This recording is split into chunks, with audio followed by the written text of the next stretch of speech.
बिस्मिल्लाहिर्रहमानिर्रहीम बिस्मिल्लाहिर्रहमानिर्रहीम। इस्तबरा क्या है? इस्तबरा एक मुस्तहब अमल है जो मर्द पेशाब करने के बाद इस गरज से अंजाम देते हैं कि ताकि इत्मीनान हो जाए कि अब पेशाब नाली में बाकी नहीं है। इसका तरीक़ाकार ये होता है कि पेशाब से फ़ारिग हो जाने के बाद अगर मक़अद नजस हो गया हो तो उसको पाक करना ज़रूरी होता है। और बाएँ हाथ के यानी ये बाएँ हाथ है, इसकी दरमियानी उंगली को 3 दफ़ा मक़अद से लेकर उज़्वे तनासल की जड़ तक सोते और खींचें, और इसके बाद अंगूठे को उज़्वे तनासल के ऊपर और अंगूठे के साथ वाली उंगली इसके नीचे रखें और 3 दफ़ा सपारी तक जो है वो इसको सोते खींचें और फिर 3 दफ़ा सपारी को झटका दें। ये जो है वो इस्तबरा का तरीक़ाकार है। और इसके बाद अगर आपको शक होता है कि आया पेशाब है या कोई और रतूबत है, तो उसके बाद जो है वो आपने अगर वज़ू किया हुआ है, गुस्ल किया है, तो आपका वज़ू भी ठीक होगा और आपका गुस्ल भी ठीक होगा। इसके अलावा 3 ऐसी रतूबतें हैं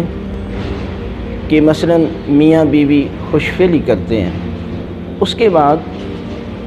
जो उज़्वे तनासल से रतूबत खारिज होती है उसको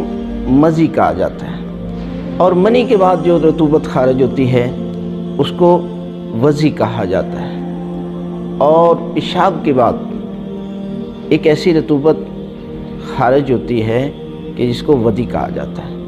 अब ये तमाम जो फ़िक़्ह की इस्तिलाह में मैंने जो है वो वज़ी, मज़ी और वदी बताई है, इनके बाद यानी आपको शक होता है आया इनमें से ये एक रतूबत है या पेशाब की आमेज़श है। अगर उसमें पेशाब की आमेज़श न हो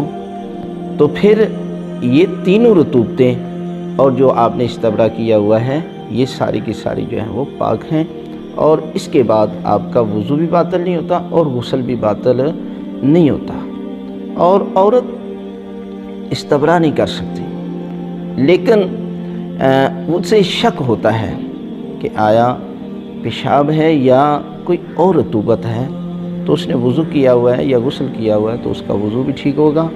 और उसका गुस्ल भी ठीक है। ये है तरीक़ाकार इस्तबरा का कि आप इस तरीके के साथ इस्तबरा करेंगे तो इसके बाद आपको यकीन पैदा हो जाएगा कि अब पेशाब जो है वो नाली में बाकी नहीं रहा, और इसके बाद अगर कोई रतूबत आती है तो आपका वज़ू और गुस्ल जो है वो ठीक हो जाएगा।